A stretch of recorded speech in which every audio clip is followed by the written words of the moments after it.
Welcome student, class 12th mathematics classes. हमारा topic चल रहा है एप्लीकेशन ऑफ डेरिवेटिव। इसकी एक्सरसाइज 6A है हमारी, change of rate of quantities, मतलब क्वांटिटी में रेट ऑफ चेंज निकालना है। तो इसके हम क्वेश्चन नंबर 14 तक कर चुके हैं, तो क्वेश्चन नंबर 15 से स्टार्ट करते हैं। ठीक है, तो क्वेश्चन नंबर 15 ये है हमारा,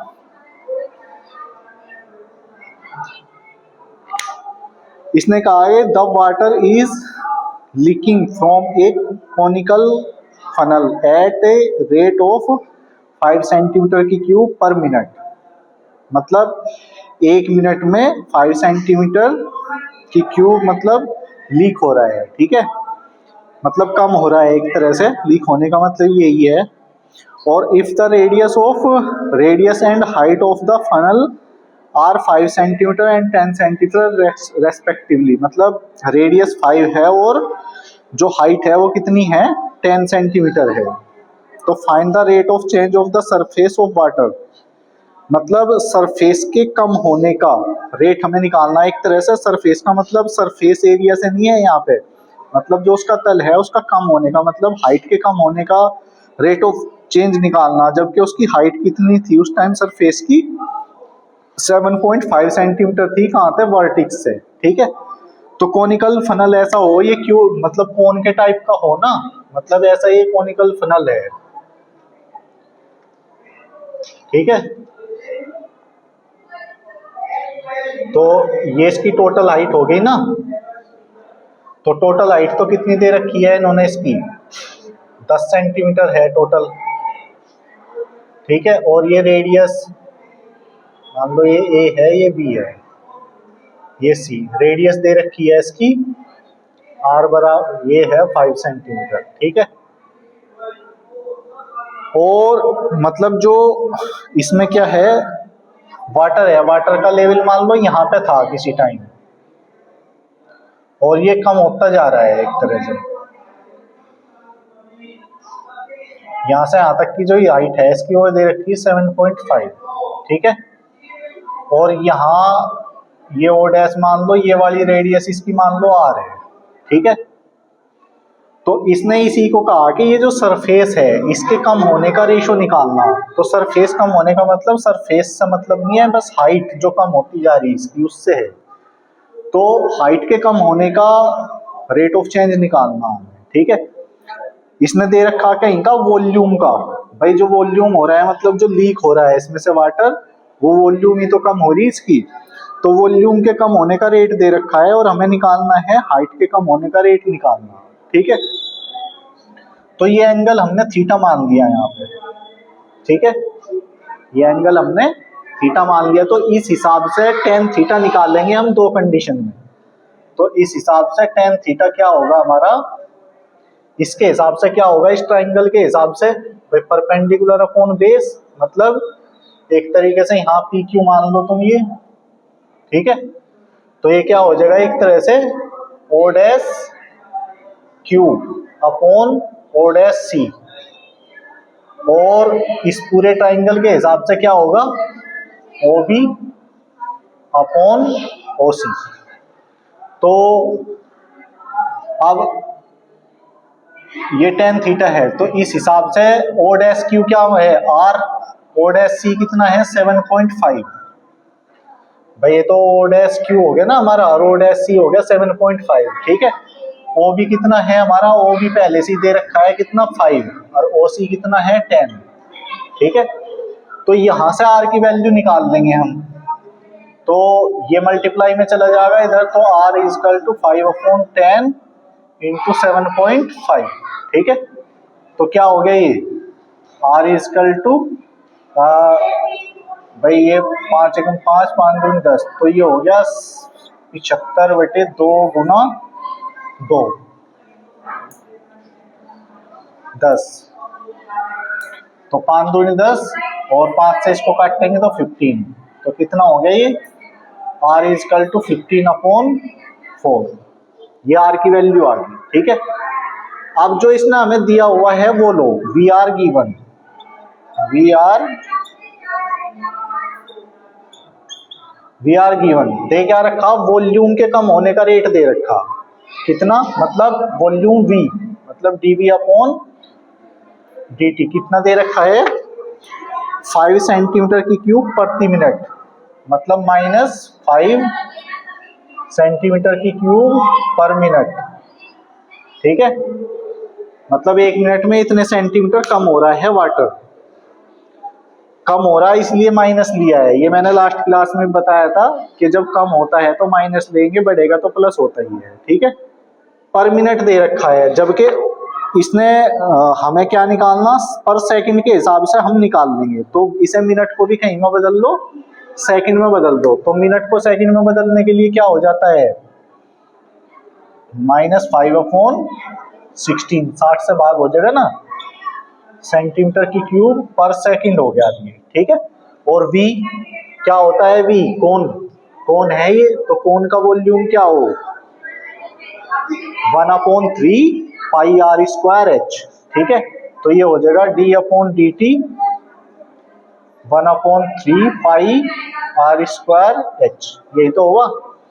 तो अब कैलकुलेशन करेंगे इसकी हम, तो जो कांस्टेंट है वो तो बाहर ही लिख लो, आर की वैल्यू हमें ये पता 15/4, इसको भी रख लो, तो ये भी बाहर ही हो जाएगा, तो सीधा ये हो जाएगा, मतलब 1/3 पाई, आर की वैल्यू होगी 15/4 का स्क्वायर और dh/dt इजकल टू -5/16, ठीक है, यही तो कैलकुलेशन हुई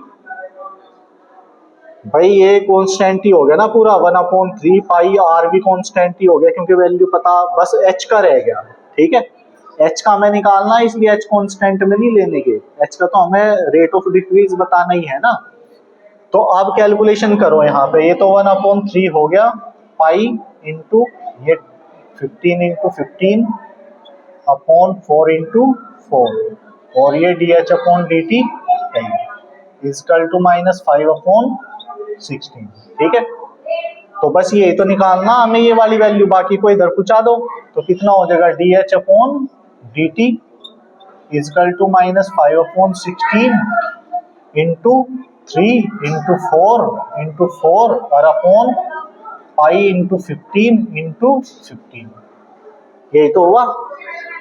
तो कैलकुलेशन करो, तो 3 से काट दो पहले इसको, 3 से काट दिया तो 20 हो गया, 4 से काट दिया तो 5 हो गया, ठीक है, तो कितना हो गया, dh/dt इजकल टू, ऊपर हो गया 5 से भी कट जाएगा, 5 दिया 15, ठीक है, तो कितना हो गया, ऊपर तो रह गया -4, ऊपर -4 रह गया ना बस, और नीचे कितना हो गया, ये नीचे हो गया 5 या 15, वो हाँ 5 या 15 और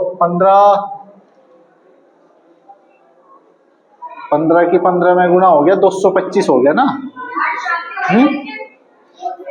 तो ये हो गया 225 पाई, ठीक है, अब कैलकुलेशन सही होगी क्या, देखिए कितना आंसर है इसका, -4/675 है, कहीं गड़बड़ हो रही है, कैलकुलेशन सही नहीं हुई, दोबारा देखो कहीं गड़बड़ है भाई, ये तो -5 ही था ना, सब चीजें मतलब इनकी जो वैल्यू दे रखी वो तो सब चीज ठीक है ना, सेंटीमीटर में ही है सब, वो मिनट में था तो उसको हमने सेकंड में बदल ही लिया,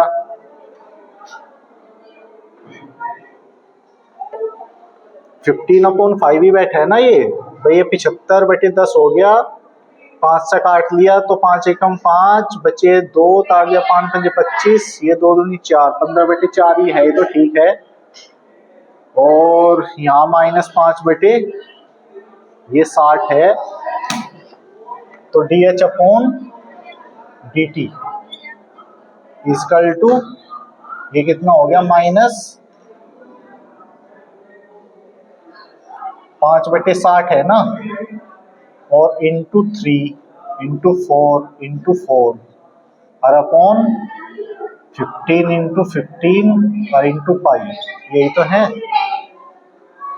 तो अब देखो कैलकुलेशन इसकी एक बार, 5 से तो ये काट दिया हमने, 5 या 15 हो गया, 3 से 3 कट गया। अभी 4 से इसको काटा हमने, 4 से इसको काटा 60 को, तो कितना हो गया, 15 ही आ गया, 15 चौका 60। तो dh अपॉन dt कितना हो गया हमारा, -4/225 पाई, 225 पाई सेंटीमीटर पर सेकंड। लेकिन आंसर दे रखा है इसने इसका 675। 675 मतलब 3 की और मल्टीप्लाई होनी चाहिए इस हिसाब से तो, और 3 कहां से आएगा इसमें, 3 का तो कहीं बैठता नहीं, और हिसाब ये गलत ही दे रखा आंसर शायद इन्होंने इसमें, क्योंकि कैलकुलेशन तो हमारी सही है ना सब, क्योंकि पर मिनट इसने दे रखा था, हमने सेकंड में बदल लिया। 1/3 पाई आर स्क्वायर एच, ये भी कैलकुलेशन होगी।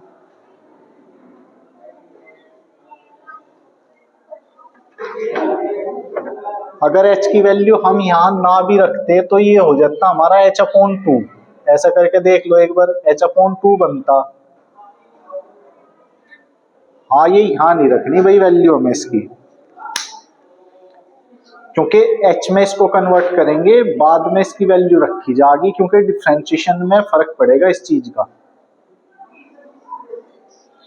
इसका डिफरेंशिएशन में फर्क पड़ेगा। यहाँ ये h की वैल्यू अभी रखो मत, ठीक है, ये 7.5 बाद में रखा जाएगा, जब मतलब डिफरेंशिएशन वगैरह हो जाएगा तब ये रखना, नहीं तो ये गलत हो जाएगी कैलकुलेशन इस हिसाब से। तो ये इसी वजह से ये गलत आ रहा, नहीं तो सही आता है। तो यहाँ तुम इसकी h की वैल्यू रखो मत, h में ही रखना मतलब अभी, ठीक है ना। तो h में रखेंगे तो ये हो गया ना हमारा, अब r इजकल टू 1/2h, मतलब r बराबर h/2 यूज करेंगे। तो अब वी आर गिवन दे क्या रखा है इसने हमें, dv/dt इजकल टू कितना है, -5 सेंटीमीटर की क्यूब पर मिनट, ठीक है। तो d/dt 1/3 pi are square H, और -5/16 सेंटीमीटर की क्यूब पर सेकंड, ठीक है।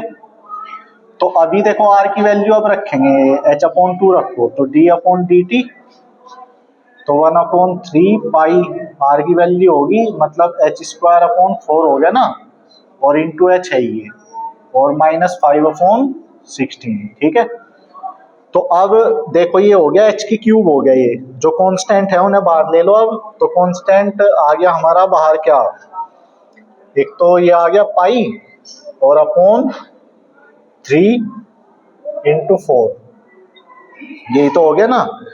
और अब ये रह गया d/dt h की क्यूब इजकल टू -5/16, तो पाई/3 इंटू 4 d/, बस डिफ्रेंशिएशन कर दो इसका, तो क्या हो गया, ये हो गया 3h² और dh/dt इजकल टू -5/16, ठीक है। तो 3 तो ये कट गया, अब रखो इस h की वैल्यू, तो क्या हो गया, पाई/4 तो ये है ही, h की वैल्यू कितनी है 7.5, तो ये हो गया 7.5 का स्क्वायर, ठीक है, और इंटू dh/dt इजकल टू -5/16, ठीक है। तो अब कितना हो गया, ये पाई/4 इंटू 75 इंटू 75/10 इंटू 10 ऐसे लिख लिया, ठीक है, और इंटू dh/dt, तो आसान रहेगा ना कैलकुलेशन करना ऐसे। तो अब dh/dt low, dh/dt is equal to -5/16 और इंटू 4 इंटू 10 इंटू 10 और अपॉन पाई इंटू 75 इंटू 75, ठीक है। तो ये हो गया अब, तो 10, ये 10 6 60 हो गए ना 6, और ये हो गया 2 दूनी, ये 4 तो रखो ही ऐसे ही, ये 4 तो हमें बचाना ही है वैसे भी, इसे काट लो, ठीक है। तो कितना हो गया, 2 पंजे 10 और 2 तिया 6, ठीक है। और 5 पंजे 25 से 25 तिया 75 हो गया। यही तो हुआ। तो ये हो गया d h upon D t is equal to, ऊपर तो -4 बचा बस, और नीचे हो गया 25 तिया, वो 75 तिया कितने हो गए 225, और 225 तिया 625, तो 675, तो 675 पाई सेंटीमीटर पर सेकंड, ये हमारा आ गया आंसर, ठीक है। तो यही हम गलती कर रहे थे, ये एच का मान बाद में ही रखना, क्योंकि इसका डिफरेंशिएशन भी तो होना ना एच का, एच की वैल्यू जितनी बनेगी तो डिफरेंशिएशन का ही फर्क पड़ रहा था, वो जो 3 मल्टीप्लाई में आया ना डिफरेंशिएशन करने से, उसी का फर्क पड़ रहा था। तो पहले नहीं रखनी वैल्यू, बाद में रखनी डिफरेंशिएशन वगैरह करके, ठीक है। तो इस तरह से ये हो गया क्वेश्चन हमारा। अभी अगला क्वेश्चन है हमारा क्वेश्चन नंबर 16। क्वेश्चन नंबर 16 में ये दे रखा है, a man of height of 160 centimetre walks at a rate of 1.1 metre per second from a lamp post, मतलब एक लैंप पोस्ट से इस रेट से वो मतलब दूर हो रहा है उससे, ठीक है। और विच 6 मीटर हाइट कितनी है उसकी, 6 मीटर है लैंप पोस्ट की, आदमी की हाइट तो 160 सेंटीमीटर है। तो find the rate at which the length of his shadow, मतलब जो उसकी छाया पड़ रही, शैडो मतलब उसकी जो छाया पड़ रही, वो increase when he is 1 metre away from the lamp post, मतलब उसकी छाया का इंक्रीज रेट बताना जबकि वो लैंप पोस्ट से कितनी दूरी पे हो, 1 मीटर की दूरी पे हो, ठीक है। तो देखो सारी कैलकुलेशन इसने मीटर में दे रखी है सब जगह, एक जगह सिर्फ सेंटीमीटर में है 160, तो इसको भी मीटर में ही लेना, क्योंकि ज्यादातर जो कैलकुलेशन है उसी में हम लेके चलेंगे।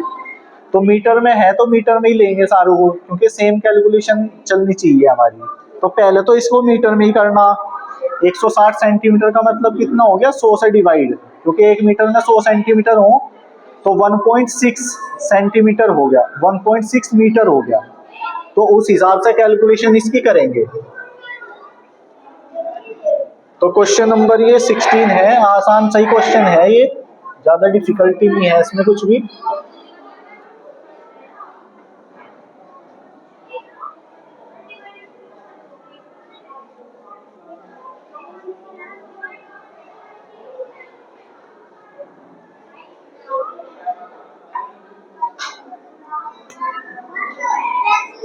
देखो क्वेश्चन नंबर 16 ऐसे है, देखो फिगर देख लो पहले इसकी। मान लो ये लैंप पोस्ट है कोई, ठीक है, यहाँ कोई आदमी है ये, ठीक है। इस लैंप पोस्ट की हाइट तो कितनी है 6 मीटर है, 6 मीटर, और इस आदमी की हाइट होगी 1.6 मीटर, मीटर में ही बदल ली ना 160 सेंटीमीटर को हमने। और मान लो यहाँ पे जो एंगल है बन रहा, ये इसे ऐसे ले लो, यहाँ एंगल मान लो ये थीटा है, ठीक है, ये हमने वाई मान लिया है, हाँ ये वाई है और ये एक्स मान लो, ठीक है। यहाँ पॉइंट ले लो ए बी सी डी और ये ए, ठीक है। तो अभी इसने दे क्या कैसे कैसे दे रखा भाई, ये तो हो गया 1.60 सेंटीमीटर जो दे रखा था, 1.6 मीटर हो गया ये, और इसने कहीं का रेट दे रखा centimetre walks a rate of 1.1 metre per second from a lamp post, मतलब लैंप पोस्ट से किस रेट से हट रहा है ये 1.1 मीटर, भाई ये लैंप पोस्ट से हट, यही तो हटा यहाँ से यहाँ तक, तो मतलब वाई में डिक्रीज रेट है ये, वाई में मतलब रेट है ये किसका, इंक्रीज होने का रेट दे रखा है इसने, ठीक है। तो ये दे रखा मतलब D Y upon D T दे रखा है इसने एक तरह से। हमें निकालना इसका कहीं का, जो इसकी शैडो बन रही, शैडो ये बन रही, इस आदमी की शैडो यही तो बनेगी भाई, लैंप पोस्ट यहाँ लैंप लग रहा है, यहाँ आदमी खड़ा, तो इसकी जो शैडो बनेगी वो ये बन रही, ठीक है, ये शैडो है, ठीक है। तो इसके शैडो के इंक्रीज होने का रेट पूछ रखा इसने, जबकि he is 1 metre away from the lamp post, जबकि ये लैंप पोस्ट से कितनी दूरी पे हो, 1 मीटर की दूरी पे हो। ठीक है, तो वो 1 मीटर तो बाद में यूज करेंगे। तो सीधा सा इसने क्या दे रखा, ये दे रखा हमें वाई में के बढ़ने का रेट दे रखा इसने।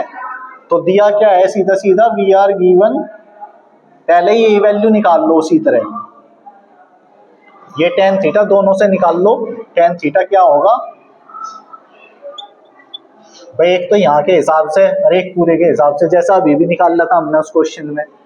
तो ये कितना इस हिसाब से कितना बैठेगा ये, मतलब EC अपॉन DC और बराबर AB अपॉन पूरा आएगा ना BD।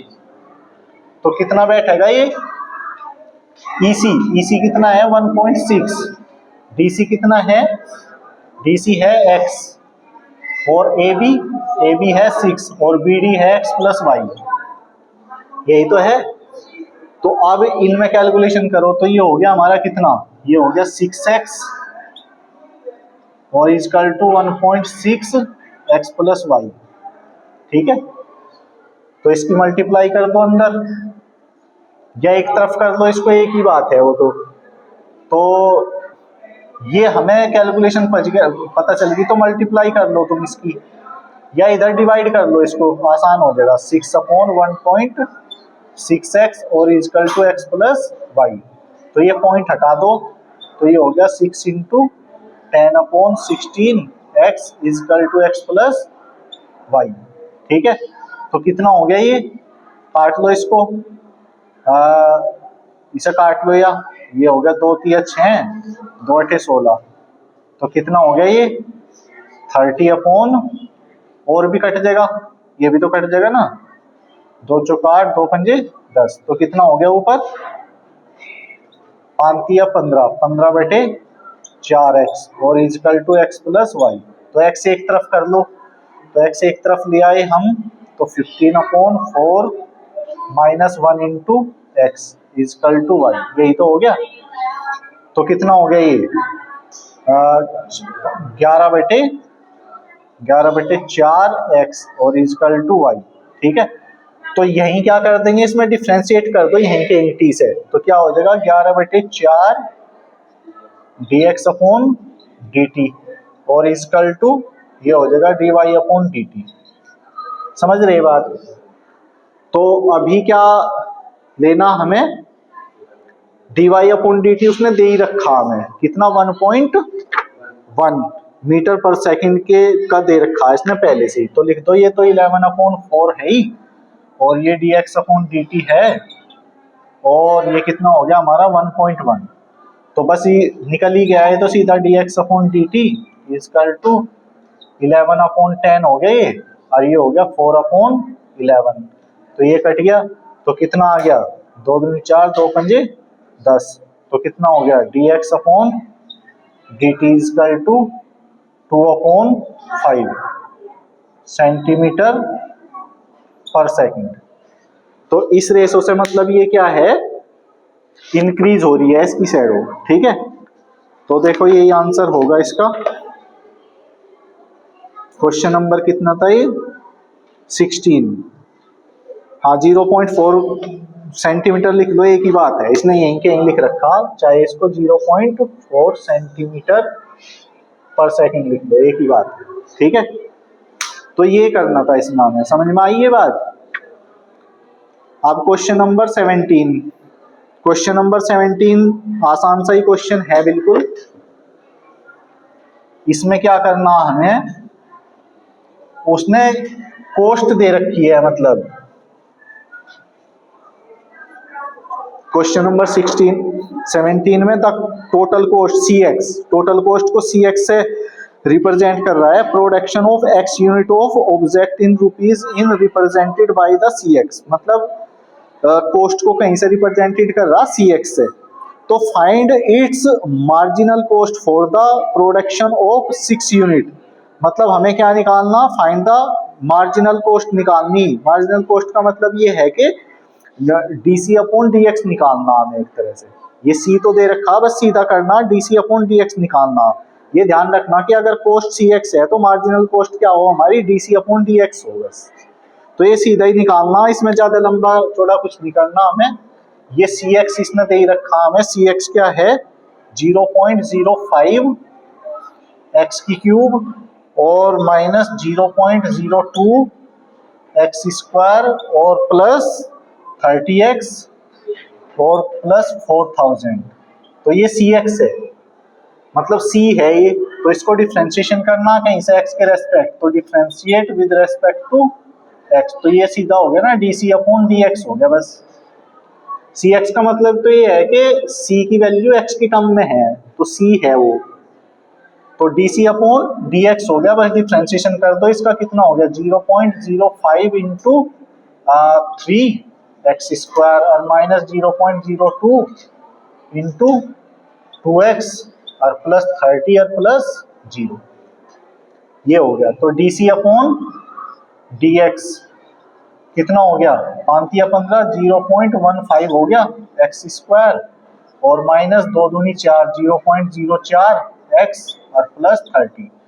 और कितने उस पे निकालना 6 यूनिट पे निकालना, मतलब x की वैल्यू पुट कर दो, तो put x is equal to 6। तो d c upon d x is equal to 0.15 into 6 का स्क्वायर माइनस 0.04 इंटू 6 और प्लस 30, ठीक है। तो कितना हो गया 0.5, ये हो गया 36 और माइनस ये हो गया 6 चौक 24 और प्लस 30। और ये देख लो कितना हो गया, ये हो गया 15 छिका 90, 15 छिका 90 की जीरो हासिल लगी 9 और 15 तिया 45 और 9 हो गए 54 और 2 अंक बाद दशमलव, यही तो बना। और माइनस 0.24 और प्लस 30। तो ये हो गया मतलब 35.40 में से 0.24 घटाना, तो कितना हो गया 0.16 हो गया बस। 40 में से 24 घट गए और ये आ गया। तो ये हो गया d c upon d x, ये हमारा आ गया आंसर। तो 35.16, ठीक है, ये हमारा क्या आ गया मार्जिनल कॉस्ट आ गई, समझ गए क्या।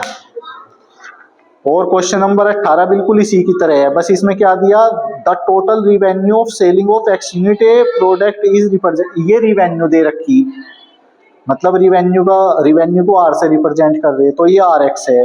तो फाइंड इट्स मार्जिनल रिवेन्यू, वही बात है, मतलब D R upon d x निकालना। तो सेम ही क्वेश्चन है ये बिल्कुल, ठीक है। 5 यूनिट पे निकालना, मतलब एक्स की वैल्यू 5 रखनी। तो ये सेम क्वेश्चन है, इसको कर लेना कोई, ठीक है। अब क्वेश्चन नंबर 19, क्वेश्चन नंबर 19। तो क्वेश्चन नंबर 19 में क्या है, ये दे रखा है इसने, ए ladder makes an angle of 30 degree from A vertical wall, ठीक है। A man is climbing on this ladder with a speed of 3 meter per second. How fast he is reaching towards the wall? Ladder समझ रहे, सीढ़ी, मतलब एक ladder है, makes an angle of 30 degree from A vertical wall, मतलब vertical wall से कितना angle बना रही वो सीढ़ी, 30 अंश का कोण बना रही, मतलब ऐसे है, ठीक है भाई। ये तो हमारे लैडर हो गया ना, ये हो गया हमारा लैडर, ठीक है। और ये होगी वर्टिकल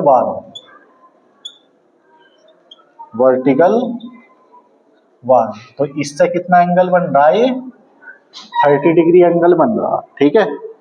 तो a man is climbing on this ladder with a speed of 3 metre per second, मतलब एक आदमी इस पे चढ़ रहा है, यहां से चढ़ना स्टार्ट उसने किया, ठीक है, किस स्पीड से 3 मीटर पर सेकेंड की स्पीड से वो चढ़ रहा है।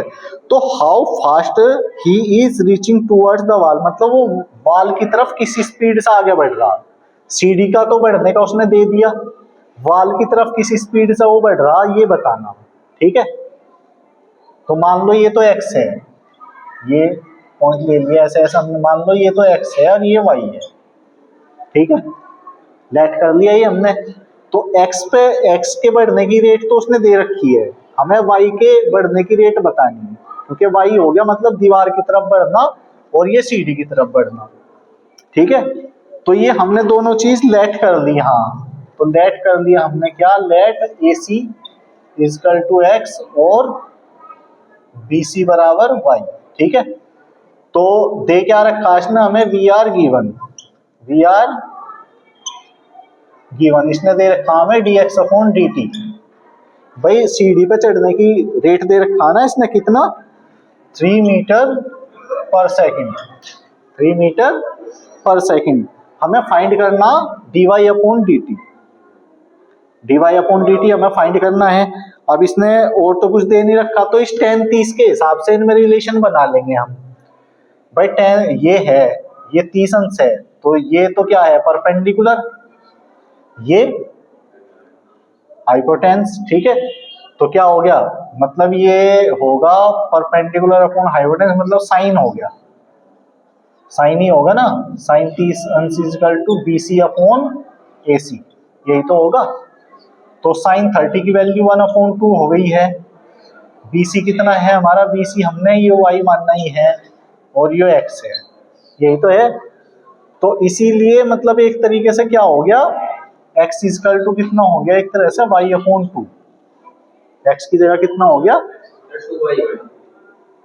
हाँ 2y, x इक्वल टू हो गया 2y। तो ये रिलेशन आ गया एक तरह से। तो यहां रखना ही तो बस ये d अपॉन dt, x की जगह कितना आ गया 2y और equal to 3 metre per second. ठीक है, तो बस डिफरेंशिएशन कर दो तो कितना हो गया, 2 dy upon dt equal to 3 metre per second. तो 2 अपॉन में चला जाएगा, तो dy अपॉन dt कितना हो गया, 3/2 मीटर पर सेकंड। तो कितना आ गया, dy upon dt equal to 1.5 metre per second. तो ये आ गया, बस यही तो निकालना हमें, तो ये निकल गया बस।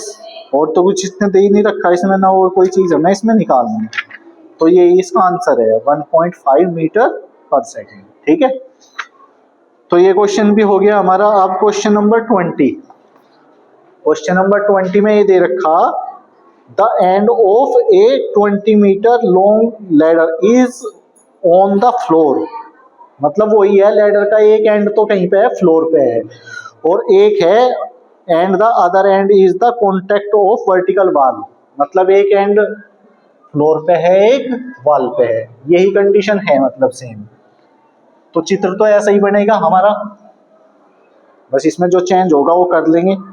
तो आगे इसने कहा कि it's lower and sides on the floor, it's lower and side slides on the floor, मतलब जो लोअर एंड है उस पर से फिसल रही, वो समझ गए ना, मतलब यहाँ ऐसी सीढ़ी तो नीचे की तरफ ऐसे फिसल रही है। ठीक है, फिसल रही, तो so that the rate of sliding, मतलब स्लाइड होने का जो रेट है of the upper and is 4/3, मतलब वाल पे से फिसलने का जो रेट है वो 4/3 टाइम्स है किसका, the rate of sliding the lower and पे फिसलने के रेट का 4/3 है।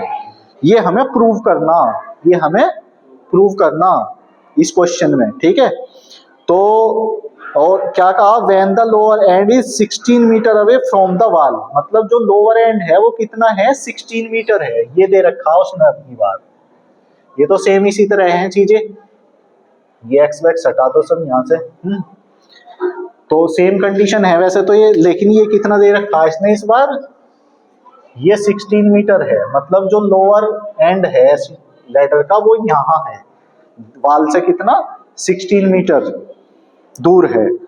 प्रूव क्या करना हमें, और क्या दे रखा इसने, the one end of a 20 metre long ladder, ये लैडर की लंबाई भी दे रखी इसने कितनी, 20 मीटर दे रखी। ठीक है, दो चीज दे रखी है, मतलब पहली बार ये हमने मानी थी, अब कहीं इसने दे रखी। तो अब हमें प्रूव क्या करना है इसमें, प्रूव क्या करना है इसमें हमें, अब ध्यान से पढ़ो। इसने कहा कि so that the rate of sliding on the upper and, upper and ये है, मतलब इसके अपर एंड के क्या है, स्लाइडिंग होने का जो रेट है वो 4/3 टाइम्स है लोअर एंड पे स्लाइडिंग होने के रेट का। तो मतलब यहां से कम होने का रेट यहां से कम होने के रेट के 4/3 टाइम्स है। तो इसको हम मान लेंगे, इस बार इसको हम क्या मान लेंगे, y मान लो, इसको हम क्या मान लेंगे, ठीक है y, और इसको हम क्या मान लेंगे x, ठीक है। दे रखा, लेकिन वो स्लाइड होगा ना उसके हिसाब से तो लेना पड़ेगा ना ये हमें। वो ये 16 मीटर तो हम बाद में रखेंगे इसकी वैल्यू, जैसा भी हमें पता चलेगा। तो एक तरीके से हमें क्या प्रूव करना, हमें ये प्रूव करना dy/dt किसके है, 4/3 टाइम्स है किसका, dx/dt का। हमें ये प्रूव करना, समझ गए ना बात, हमें ये प्रूव करना है, कोई दिक्कत। तो अब हम क्वेश्चन करेंगे इसमें। अब क्वेश्चन किस तरीके से होगा उस चीज को समझो, मतलब ये रिलेशन हमें इसमें बनाना। तो एक तरह से ये किसकी वैल्यू है, x की वैल्यू इसने हमें दे रखी, लेकिन इसे बाद में रखेंगे। वही सिचुएशन है जैसे अभी h में रख रहे थे ना हम वहां पे, नहीं तो ये फिर दिक्कत करेगा। तो एक तरीके से हमें क्या पता है इस ट्राइंगल में, इन ट्राइंगल क्वेश्चन नंबर कितना है, ये 20 है। इन ट्राइंगल एबीसी ट्राइंगल में हमें क्या पता है, एक तरह से भाई ये x है ये y है, ये लेट कर लिया हमने, लिख लो इसको ऊपर, ये let a b is equal to तो हमने y मान लिया और बी सी इजकल टू हमने x मान लिया। तो इस ट्राइंगल में क्या है, इस हिसाब से ये x square plus y square is equal to 20 का स्क्वायर, यही तो है भाई, राइट एंगल ट्राइंगल ही तो है ये। तो इन दोनों के स्क्वायर का सम 20 के स्क्वायर के सम के इक्वल होगा, तो x square plus y square is equal to 400, ठीक है। तो एक तरीके से क्या हो गया, y square is equal to 400 minus x square, ये हो गया, ठीक है। अब करो इसका डिफ्रेंशिएशन, अब differentiate with respect to x, तो क्या t के रेस्पेक्ट करो तो d, ये हो गया 2y dy/dt, और ये 0 और ये माइनस 2x dat/, वो dx/dt, ठीक है। तो 2 से तो 2 कट गया, तो ये रह गया y dy/dt, और इजकल टू ये कितना हो गया, माइनस x dx/dt, ठीक है। तो ये कैलकुलेशन हमारी आ गई। अब x की वैल्यू रखनी है हमें, ठीक है। अब हमें किसकी वैल्यू रखनी, x की वैल्यू रखनी है। तो लेकिन यहाँ x की वैल्यू रखने से y जो निकलेगा उसकी भी रखनी पड़ेगी, नहीं तो फिर x को यहाँ पे y में बदल लेंगे, यही लिख लो तुम, मतलब ये हो जाएगा dy/dt माइनस x/y हो गया ये, और dx/dt, तो ये हो गया dy/dt इजकल टू माइनस x/रूट, इसे हम ये भी तो लिख सकें 400 माइनस एक्स स्क्वायर dx/dt, क्योंकि हमें वैल्यू तो x की पता ना बस, तो y को हमने चेंज कर दिया, यहीं से वैल्यू बना ली इसकी, भाई यही तो बैठेगा, तो y की वैल्यू यही तो बैठेगी रूट में 400 माइनस एक्स स्क्वायर, ठीक है।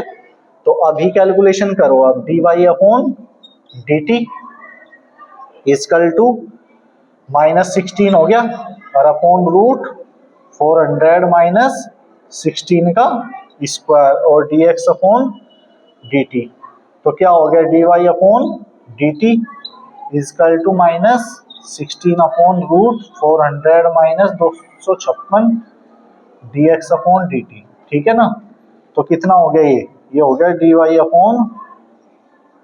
dy/dt माइनस 16 अपॉन रूट 144, यही तो बचा, और dx/dt, ठीक है। तो कितना बन गया ये हो गया dy/dt is equal to minus 16 upon 12 dx/dt। तो 4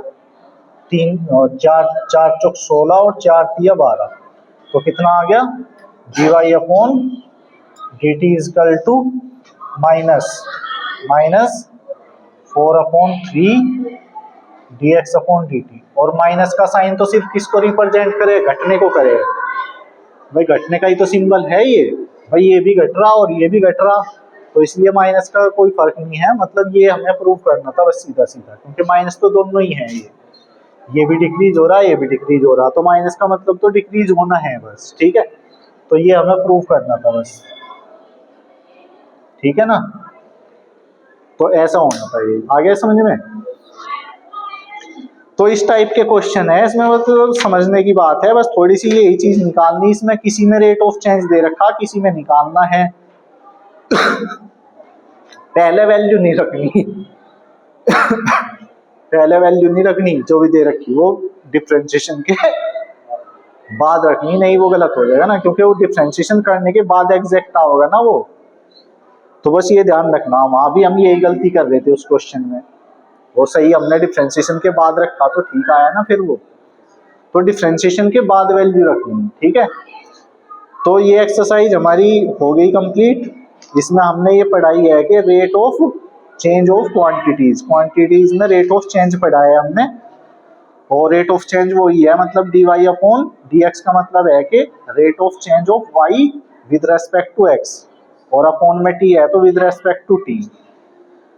तो अब इसमें दूसरी जो एप्लीकेशन है, अगली जो एप्लीकेशन है, इसमें हमें बताना कि इंक्रीज एंड डिक्रीज फंक्शन से रिलेटेड है, ठीक है। मतलब कोई फंक्शन कब इंक्रीज होता है कब डिक्रीज होता है, तो उससे रिलेटेड है। तो आसान सी एक्सरसाइज है ये भी, ठीक है। कोशिश करेंगे इसको कल ही खत्म करने की, तो आज इसको कर लो कंप्लीट, ठीक है। इसमें कोई दिक्कत होगी तो बताना। जितने भी एग्जाम्पल हैं ये एग्जाम्पल भी कर लेना इसके सब, ठीक है। तो आज की क्लास यहीं तक, नेक्स्ट क्लास में फिर हम पढ़ेंगे इंक्रीज एंड डिक्रीज फंक्शन।